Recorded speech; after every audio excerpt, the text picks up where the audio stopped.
नमस्कार, मैं हूं आशीष त्रिपाठी और आप देख रहे हैं जी मध्य प्रदेश छत्तीसगढ़। कोरोना की दूसरी लहर भले ही खतरनाक हो, लेकिन अगर हम और आप तैयार हैं तो इस वायरस पर आसानी से वार किया जा सकता है। लेकिन जब सिस्टम बेपरवाह और समाज लापरवाह हो जाए तो इंसानियत पर खतरा हो जाता है। और आज ऐसे ही खतरे से देश की जंग चल रही है। संक्रमण की बेकाबू रफ्तार के आगे सिस्टम जवाब देने लगा है। ऐसे में जरूरत है बड़ी तैयारी की, लेकिन यह तैयारी होगी कैसे? कैसे महामारी पर वार होगा और कैसे जिंदगी जीतेगी, ये बताने के लिए वर्ल्ड इम्यूनिटी वीक पर जी मध्य प्रदेश छत्तीसगढ़ ने एक खास कार्यक्रम शुरू किया है। और इस कार्यक्रम में हम उद्योग, शिक्षा और स्वास्थ्य जगत की हस्तियों से कोरोना को हराने की रणनीति पर बात करते हैं। साथ ही बात कर रहे हैं समाज के उन लोगों से जो कोरोना संकट में लोगों की सेवा में दिन रात जुटे हुए हैं, कोरोना योद्धा बनकर उभरे हैं। तो आइए शुरुआत करते हैं जी मध्य प्रदेश छत्तीसगढ़ के इस खास कार्यक्रम रजोमा लेबोरेटरीज प्रेजेंट्स हैं तैयार हम।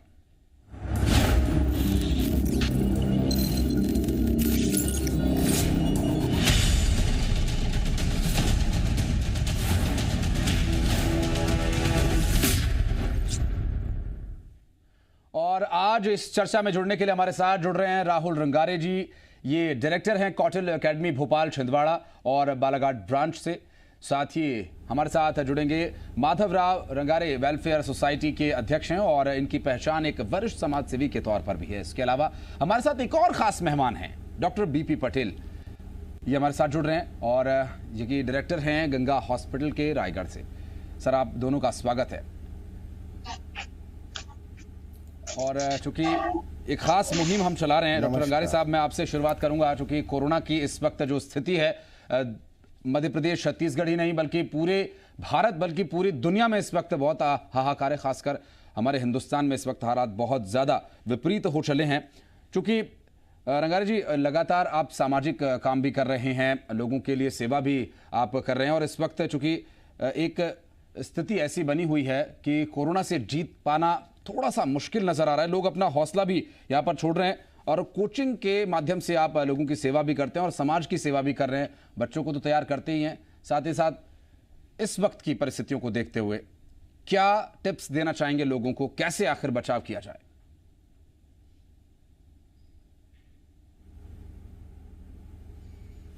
नमस्कार, जी न्यूज के सभी दर्शकों को मेरा नमस्कार। आज की इस महामारी में हम सब लोगों को जो विशेष ध्यान रखना चाहिए, कुछ यहाँ पे आपने जो प्रोग्राम तैयार किया है तैयार। मैं सबसे पहले अपना परिचय दे दूँ आपको। मेरा नाम राहुल रंगारे है और मैं कौटिल्य एकेडमी का संचालन करता हूँ। साथ ही साथ मेरा एक एनजीओ है माधवराव रंगारे वेलफेयर सोसाइटी। यह छिंदवाड़ा डिस्ट्रिक्ट में, मैं छिंदवाड़ा डिस्ट्रिक्ट का बेसिकली रहने वाला हूँ।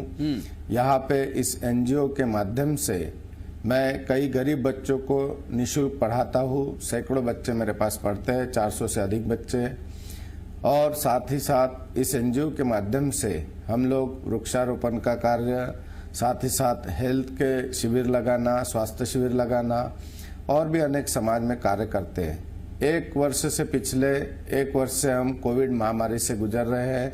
हमारी पूरी टीम, मेरा पूरा एनजीओ के पूरे सदस्य लोगों को मदद करने में जुटे हैं। छिंदवाड़ा और भोपाल में हमने छिंदवाड़ा और भोपाल में कई लोगों की अलग अलग तरीके से मदद की। यहाँ पे लोगों को, जो गरीब बस्तियाँ, जो स्लम्स एरिया है, वहाँ पे हमने लोगों के लिए खाना बंटवाया।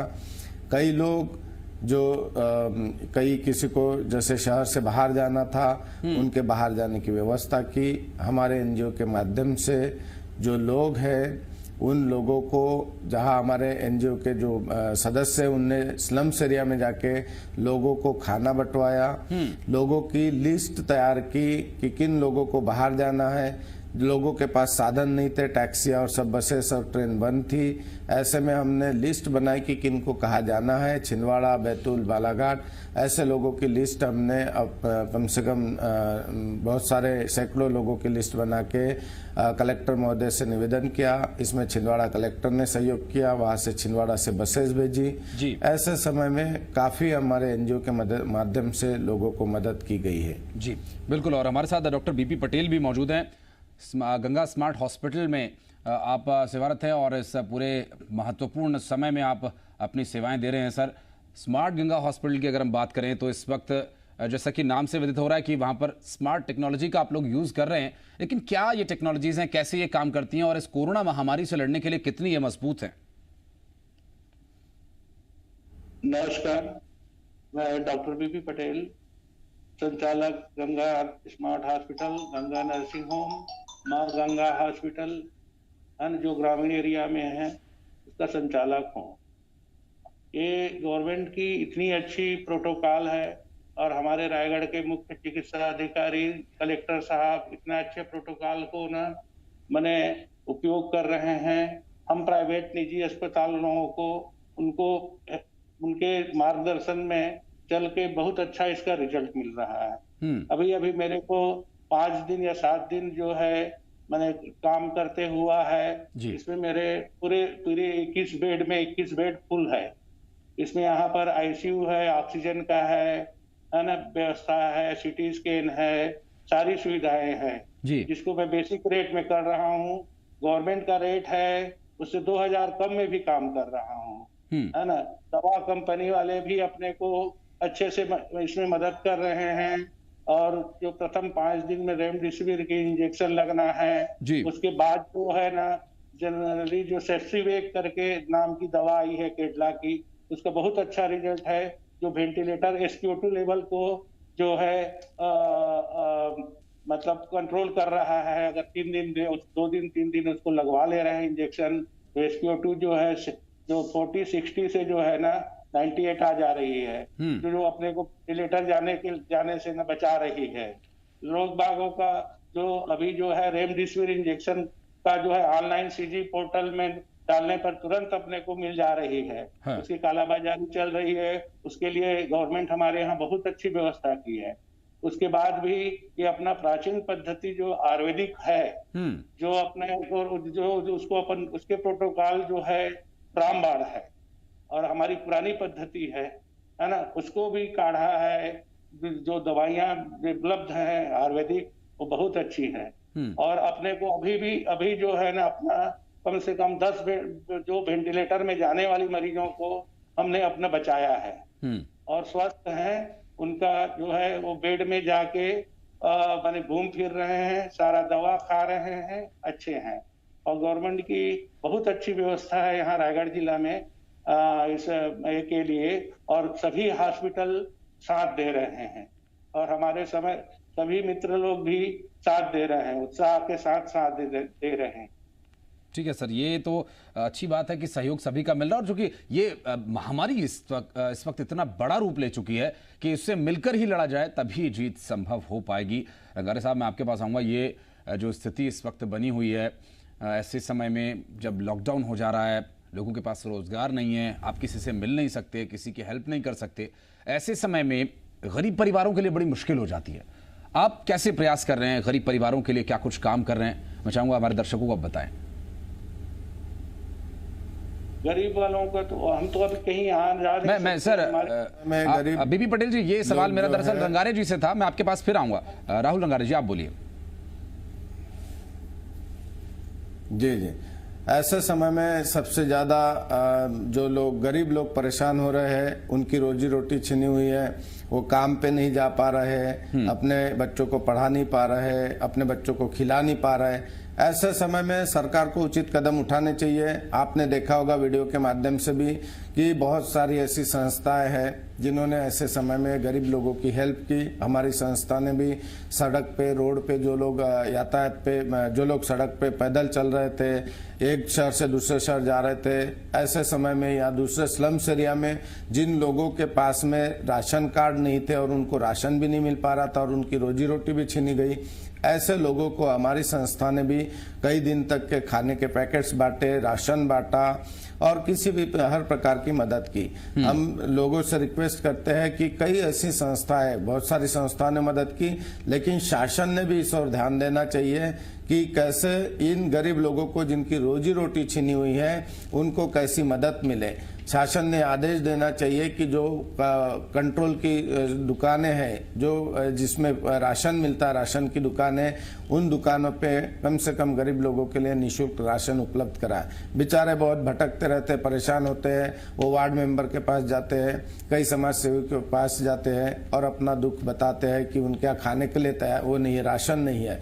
कोरोना ठीक है, लोग तो कह रहे हैं कि कोरोना से तो क्या मरे, लेकिन वो भूख से मर रहे हैं। इस और शासन ने ध्यान देना चाहिए और हम सब लोगों की ये लड़ाई है, सब लोगों को मिलकर इस ऐसे परिस्थिति में लोगों की, गरीब लोगों की मदद करनी चाहिए। आप सरकार, मैं जानता हूं कि आप लोग, सरकार से निवेदन करता हूं कि आप लोग जो भी चुने हुए प्रतिनिधि है वो एक बार स्लम्स एरिया में जाके तो देखे कितनी विकट परिस्थिति है, कितनी बुरे हाल है उन लोगों के।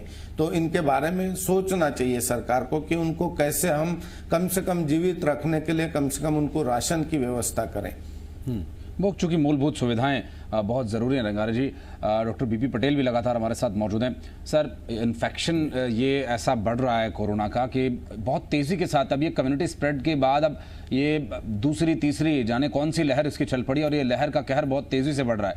ऐसे में जो इन्फेक्टेड हो चुके लोग हैं, जो कोरोना के संक्रमण से प्रभावित हो चुके हैं, उन लोगों के लिए क्या टिप्स देना चाहेंगे? वो कैसे अपना बचाव करें और दूसरे लोगों तक ये ना पहुँचे, इसके लिए क्या कदम उठाने चाहिए? फॉलो करना चाहिए, मास्क है, सैनिटाइजर का यूज है और डिस्टेंस मेंटेन करके रखें। और स्टैंडर्ड प्रोटोकॉल है, माने दवा जो है ना फिक्स, जैसे मलेरिया का दवा, टीबी का दवा, वैसी कोरोना का दवा भी अभी सब फिक्स है और सब लोग जान रहे हैं, लेकिन थोड़ा सा लेट करते हैं। अपने आप को थोड़ा सा जांच कराने के लिए, दवा खाने के लिए, डॉक्टर से परामर्श करने के लिए थोड़ा लेट करते हैं, इसीलिए इन कॉम्प्लिकेशन हो रहा है। मुख्य रूप से ये फेफड़ा, हृदय को ही नुकसान कर रहा है। फेफड़ा वाले में तो थोड़ा सा इंडिकेशन हो जाता है, लेकिन हार्ट के जो कॉम्प्लिकेशन होता है उसमें तो कोई बिना चिकित्सक के सलाह के कुछ नहीं हो सकता है ना।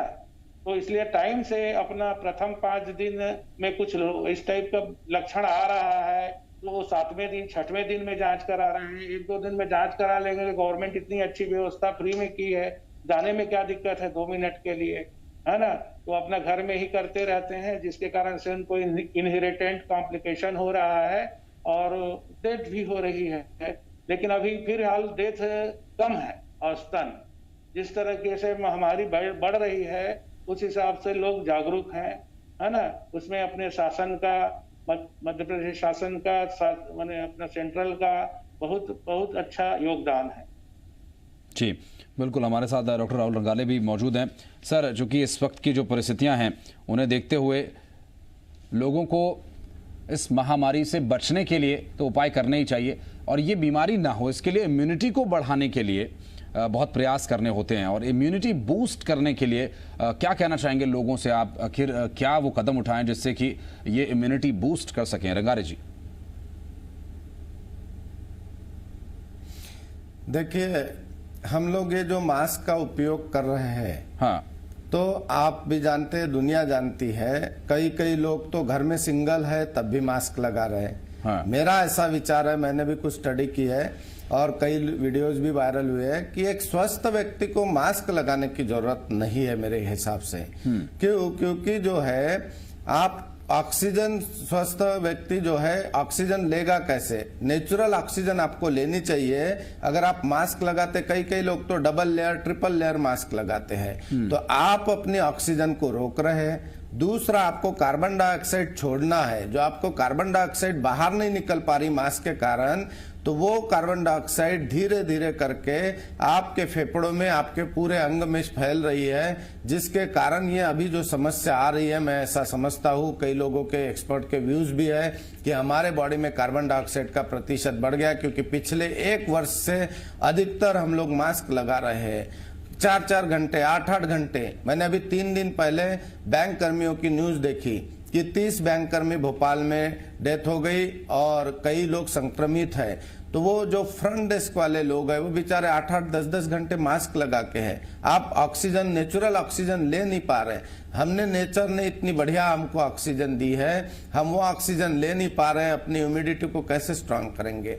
दूसरा कि हमको अपने खान पान पे भी ध्यान देना चाहिए। ह्यूमिडिटी बढ़ाने के लिए हमको नेचुरल फ्रूट्स खाने चाहिए, फल फ्रूट्स खाने चाहिए, ऐसे फ्रूट्स खाने चाहिए जिसमें सिट्रिक एसिड हो, ऐसे महामारी के समय में कि आप सर्दी सर्दी बुखार जो कुछ भी अगर आपको सिम्टम्स आते हैं या नहीं भी आते, तब भी आप फ्रूट्स के माध्यम से सिट्रिक एसिड वाले ऐसे फल खा सकते हैं ह्यूमिडिटी बढ़ाने के लिए, जिससे आपकी ह्यूमिडिटी स्ट्रांग होगी। सर कौन से फल, नाम लेके बताइए। में 70% पानी है। अगर हाँ नाम लेके तो सिट्रिक एसिड में आप जो है मौसम्बी खा सकते हैं, संतरा खा सकते हैं, पाइनएप्पल खा सकते हैं। हमने ह्यूमिडिटी बढ़ाने के लिए कई लोगों को, मैं क्योंकि नेचुरोपैथी का भी थोड़ा सा नॉलेज रखता हूँ, 150 से अधिक पेशेंट को ये डाइट के वीडियोस भेजे या बताया कि आप अगर कोई भी सिम्टम्स आते हैं, अगर आपको सर्दी खांसी बुखार कोई भी सिम्टम्स आते हैं, आप 3 दिन फ्लू डाइट बोलते हैं, इसको लिक्विड डाइट भी बोल सकते हैं,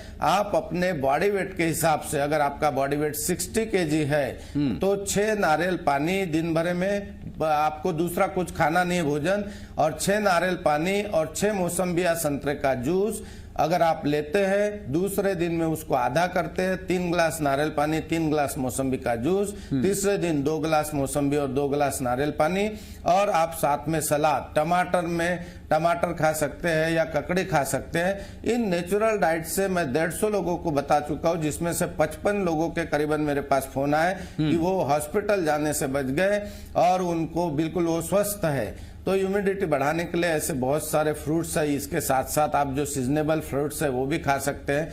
हमारे बॉडी में 70% पानी है, तो हमको एंटीऑक्सीडेंट वाली चीजें खानी चाहिए, हमको अल्कलाइन वाली चीजें खानी चाहिए, लेकिन हम एसिडिक चीजों का ज्यादा सेवन करते, तो आप एसिडिक चीजों के सेवन से बचे।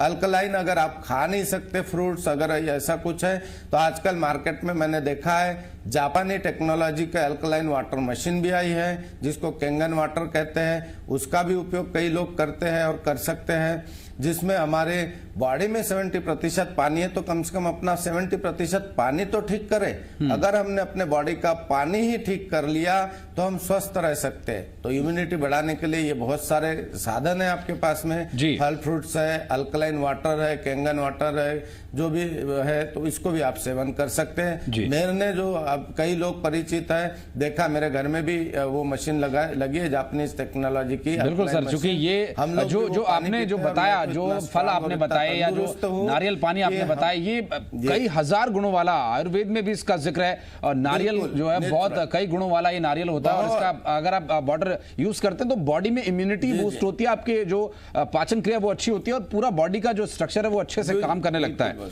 बिल्कुल, मैं अब बीपी पटेल जी के पास चलते हैं। बीपी पटेल जी, कोई साइड इफेक्ट नहीं, करके देखे लोग, कोई साइड इफेक्ट नहीं। जी बिल्कुल। बीपी पटेल जी, चूंकि आयुर्वेद बहुत हद तक हिंदुस्तान में लोग इसके बारे में जानते हैं, लोगों को पता है कि आयुर्वेद कितना प्रभावी है। इस वक्त कोरोना की स्थिति में क्या आयुर्वेद में कोई उपचार आपको लगता है कि लोगों को सजेस्ट करना चाहिए? आयुर्वेद का उपचार करना कितना कारगर रहेगा इस कोरोना की महामारी में सर? इम्यूनिटी बनाने के लिए आयुर्वेद के जो पद्धति जो है, हम तो अपने घरेलू नुस्खे भी अपना रहे हैं जी, है ना। इसका एक ही ड्रॉबैक है कि ये थोड़ा सा लंबा समय तक में होता है। और हमारे एलोपैथिक में अभी ये कॉम्प्लिकेशन को रोकने के लिए अपने को तत्काल माने एलोपैथी की जो दवाओं का उपयोग करना पड़ेगा, है ना। और जैसे ठीक है, एक बार अपन एक्सपोज हो जा रहे हैं तो इम्यूनिटी बनाने के लिए 3 महीने तक अपने को ना आयुर्वेद प्लस एलोपैथिक दोनों का कॉम्बिनेशन में रिजल्ट अच्छा आएगा, है ना। बिल्कुल। और लेकिन सर इस स्थिति में चूंकि आयुर्वेद को लेकर बहुत सारी कई बार लोगों में भ्रांतियां हो जाती हैं, कई बार लोग इसमें जो आयुर्वेद ने सजेशंस दिए, जो विचार दिए, उसमें कुछ लोग अपना भी जोड़ देते हैं। कई बार व्हाट्सएप पर और सोशल मीडिया पर हम कई तरह की चीजें देखते हैं, इसे कैसे फिल्टर करें पटेल साहब? कैसे पता चले कि ये फेक इंफॉर्मेशन है, फेक थेरेपी है, या फिर वाकई ये कारगर है? कैसे इसे लोगों को फिल्टर करना चाहिए? इसको तो जैसे ना हम लोग जैसे ना अपना हॉस्पिटल में साथ में ही यूज कर रहे हैं, उसका बायो ऐसे अपना रिसर्च का उसका पेपर करें, तब ये पता लगेगा। एक जने मैंने अपना इम्यूनिटी बना लिया तो उससे अपने को सिस्टम जो है ना वो रिकॉग्नाइज नहीं होगा, है ना। उसके पीछे अपना आयुर्वेद वाले काम करें और बड़े हॉस्पिटल काम करें और एलोपैथ वाले करें, रिसर्च करें, तब ये अपने को फाइनल रिजल्ट आएगा। बिल्कुल सर। तो बीपी पटेल जी का कहना यह है कि एक्सपर्ट से सलाह लेते रहें और किसी भी तरह की कोई भी अगर आप तक इन्फॉर्मेशन पहुंचते तो बिना किसी जानकार व्यक्ति एक्सपर्ट से सलाह लिए बिना आप उसका इस्तेमाल ना करें। हमारे साथ लगातार रंगारे साहब भी मौजूद हैं। रंगारे साहब, ये समय ऐसा है कि बहुत सारी चीज़ें लोग इस्तेमाल कर रहे हैं, लेकिन कोरोना से संक्रमित हो जाने वाले लोगों को क्या खाना चाहिए, क्या नहीं खाना चाहिए, कई बार ये भी कन्फ्यूजन रहती है। क्योंकि नेचुरोपैथी में आपकी पकड़ है, उसके हिसाब से आपको क्या लगता है, क्या लोगों को सेवन करना चाहिए, क्या बचना चाहिए खाने से? यस, देखिए, सबसे पहले तो हमको विशेष ध्यान देना चाहिए कि हमारी बॉडी 5 तत्वों से मिलकर बनी है। पृथ्वी, अग्नि, जल, वायु और आकाश। इन तत्वों का हमारे बॉडी में समावेश है। हम अगर इस तत्व के बारे में विशेष ध्यान दे दे कि पृथ्वी, अगर आपके यहाँ आयरन की कमी हो जाती है, पृथ्वी तत्व मतलब पृथ्वी से मिलने वाला आयरन, तो अगर आपके बॉडी में आयरन की कमी होती है तो आप सीधे एलोपैथिक या सीधे ऐसे कोई मेडिसिन न लेते हुए आप जमीन पे चले, आप मिट्टी को लगा लीजिए तो पृथ्वी तत्व की कमी दूर हो जाएगी। वैसे ही जल तत्व की कमी दूर करने के लिए कि आपकी बॉडी जो है, एक फार्मूला है आयुर्वेद में कि जो बॉडी का वेट है डिवाइडेड बाय 10 - 2, अगर आपके बॉडी का वेट 70 kg है और -2 करते तो 5 लीटर पानी आज सुबह से कल सुबह 6 बजे तक पीते हैं तो आप में जल तत्व की पूर्ति हो जाएगी। सर, ये बात लोगों को ध्यान रखनी चाहिए और इस बारे में लोगों को विचार करना चाहिए। और मैं अपने दर्शकों को भी ये सलाह देना चाहूंगा कि अगर वो इस बारे में और विस्तार पूर्वक जानकारी चाहते हैं तो रंगारे जी से वो जरूर संपर्क करें। फिलहाल रंगारे जी, इस कोरोना के संकट काल में आपके विशिष्ट योगदान के लिए जी मध्य प्रदेश छत्तीसगढ़ आपको सम्मानित करता है सर। Ji, thank you. और हमारे साथ डॉक्टर बीपी पटेल भी जुड़े हुए हैं। बीपी पटेल जी, चूंकि इस कोरोना के समय में जिस तरह आपका हॉस्पिटल कोरोना मरीजों के लिए काम कर रहा है, आप कोरोना मरीजों के लिए तत्परता के साथ लगे हुए हैं, इसके लिए भी जी मध्य प्रदेश छत्तीसगढ़ आपको सम्मानित करता है। बहुत बहुत शुक्रिया रंगारे साहब, बीपी पटेल जी, आपका हमारे साथ जुड़ने के लिए, बातचीत करने के लिए, बहुमूल्य समय हमारे दर्शकों को बहुमूल्य टिप्स देने के लिए। और लगातार खबरों का सिलसिला जी मध्य प्रदेश छत्तीसगढ़ पर जारी रहेगा। अपने और अपनों का ध्यान रखें।